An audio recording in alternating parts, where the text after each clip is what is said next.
Let's go. Look, I'm excited. Welcome back.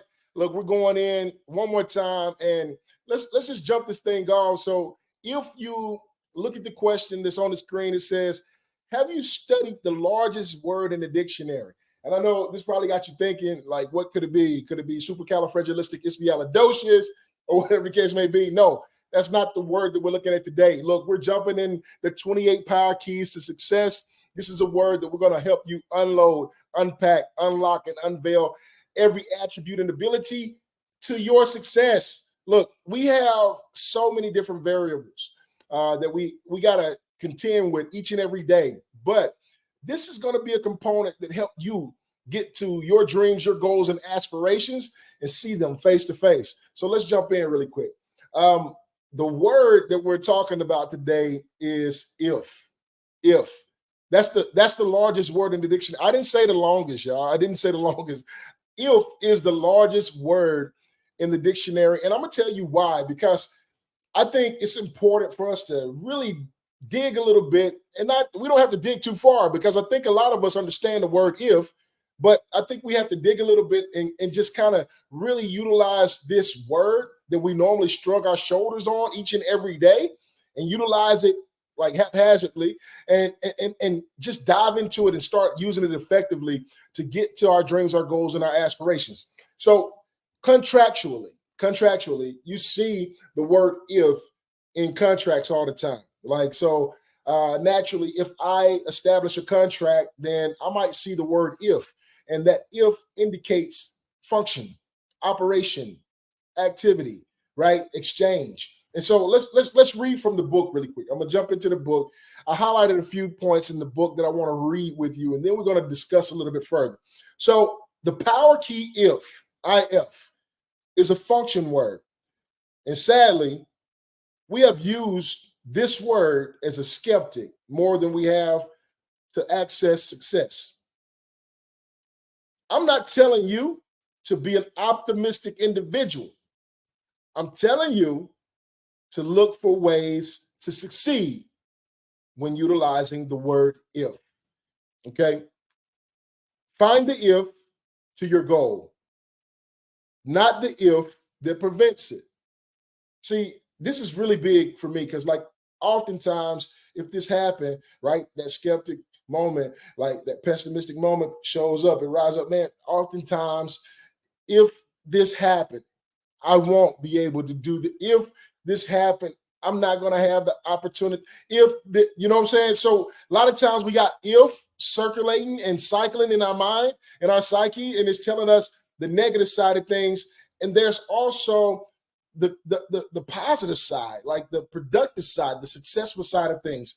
And we have to recalibrate our thought process. You talk about a success mindset, a mindset to grow, a growth mindset. We talk about that, and when we talk about that, that means that we got to shift our paradigm into instances where things can expand, things can be received, things can actually grow. And this is one of those components, y'all. This is one of those components. So it says find the if to your goals and not the if that prevents your goals. The question to ask is this: what are the terms and conditions? What are the terms and conditions? If the word if shows up, it's important that we see what the terms and conditions are. Like, I think that most of us have gotten so relaxed with terms and conditions that we'll put our initials and our signature on anything. On anything. You'll click and check a box real quick without reading. I know it takes a little bit longer to read that document, but you signed it anyway, right? And then when you get on the phone with these customer service representatives and they say, I got your signature on this, you're like, nah, you guys told me this. Nah, but what you sign is actually what is upheld. Like, it's contractual. So I want to talk about that a little bit. So what are the terms and conditions? There are conditions in every contract, and based on those conditions being fulfilled, the contract is validated. The contract is validated. So if I read and I check this box and I initial and I sign and I date, I validate this contract. Now it's in effect. It's effective. And so a lot of times we don't know exactly what we have validated in our lives. We don't know what we've contracted with. And we have to understand that. We got to understand, like when people talk about somebody you've contracted a disease, that means that you have literally got in contact with it, made some exchanges, and now it's in your possession. And so whenever you contract, like something comes into your possession, like there's something that comes into you. And so there are conditions that have to transpire for something to be in your possession. But we often use the word if as if there's like some kind of disparity, if there's some kind of lack or empty space. And so now we got to use the word if as if there's fulfillment, right? Something that's filling the space. And I want you all to jump into that, okay? I want you all to jump into that. So look, take a look at this. Take a look at this. It says, once the contract is validated by law, those things written in the contract must be provided to you. Once the conditions are met, those things must be provided to you.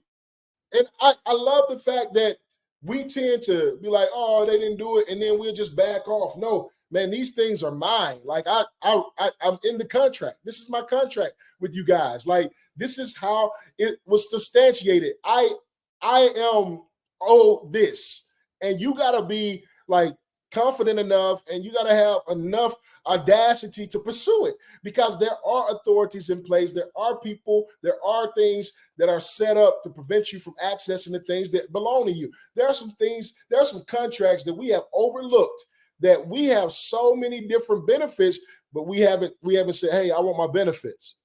I signed this contract. I want my benefits. And so this is what happens because with any contract, if you know anything about law, like I know a little bit about law, that the law has things in place to support it, whether it's governmental law, natural law, scientific law, whatever law that you want to talk about, there's things in place that supports these things happening. These things happening. And I want you to get in position. I want you to get in position for you to be able to access these things. So let's take a look at the definition of if. We're going to unload, unpack, unlock, and unveil this thing. So we talked about it a little bit. But if, man, when I looked at this definition, and all the definitions that I looked at were very similar to this. So in the book, I put a couple of these, and this is one of them that I put in there, on the condition that. If is on the condition that, meaning that if I meet the condition, this is allotted to me. Like I have access to this. And, you know, I get to determine how I use it, but I have access to it. I get to determine whether I use it or not, but I have access to it. And so the other definition said in the event of following that, meaning on the assumption that, like it's all saying that if something is done, something else is produced. And so if I eat healthy, I have a healthy body. So if I want to have weight loss and I eat healthy, weight loss happen, right? So I look at this like if I go to work and I'm supposed to get paid, payment happens. Like so that's the kind of thing that we're talking about. If I go study information and I go get information and I want knowledge happens. A lot of stuff is not happening because we're not meeting the condition. And so once we start meeting conditions, then we'll start seeing things happen. We'll start producing things. I tell people all the time, man, like if you haven't gotten a result from the system that you purchased, it's probably because you haven't done the things that's in that system to get that result. I'm just saying, because we got to stop putting all of the responsibility and accountability on the person who signed the contract. I mean, the person who made the contract. The person that signed the contract also has a responsibility to fulfill their end of the contract to get the benefits. Oftentimes, we want the benefit without having to do the work. This is the condition of society in America. It's called convenience. It's called like I'm telling you, we've been given everything away and everything has been given to us. We've lost the art of hard work. We lost the art of exchange. We lost the art. And the people who has the art are producing. The people who has the art, the people who understands it are producing. And if is like, so if it's an access point, right? If it's an access point, it is actually in comparison, it's the hinges on your door, right? It's the hinges on your door. So if is the hinges on your door, and it doesn't matter, like it doesn't matter what happens. If you fulfill that, if you get access to what's behind that door. Well, somebody would ask the question, well, Isaiah, what if that door has a lock on it? It doesn't matter. You take the hinges off of it, you can kick that door down. You don't have to swing it no more. Like that's the thing. That's how powerful if is. If is not the door, it's the hinges that the door sit on. So there's work after you get the hinges to function for you. There's work for you to do. You still got to open the door. You still got to open the door. And a lot of times there's a lot of benefits out there that we're not accessing because we just won't open the door, because it takes a little effort to do. It's available to us. Look around us, man. We have jobs. We have so many different attributes and abilities that we possess. We can go create businesses. There's so much at our disposal, and a lot of people decide that they're going to do nothing. Like they're going to do nothing. So if they decided to do something, they'll get a different result. They'll get a different result. So look at the contract, look at the terms and the conditions. And if you are in any field, industry, or profession, take a look at what that field, industry, and profession is requiring of you to be successful. Get that information, implement that information, create an access point, kick the door down if you have to, because it belongs to you at that point. It belongs to you. And when you're in the room, what they're going to do, I'm here now. Like, they should have did something before I fulfilled my end of the bargain. They should have did something before I fulfilled my contract. They should have put a contingency in this bad boy. I'm in the room now. I'm in the room now, and it's time for me to make an impact. And I'm telling you, as you continue to unload, unpack, unlock, and unveil every attribute and ability that you possess for success, it is important to understand the conditions, the terms and the conditions. I talked about this when we talked about opportunities. Your opportunities are based on meeting the conditions in an environment. And once you meet those conditions in the environment, it's on you. It's on you to deliver the product. It's on you to deliver the service. It's on you to deliver excellence in the room, in the exchange, in the conversation, whatever it is. But you have that.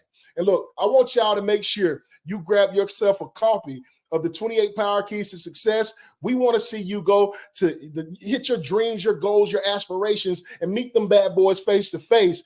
And we want to see you at the top. I'll check you out on the next video. The link to the book is in the description. I'll see you there.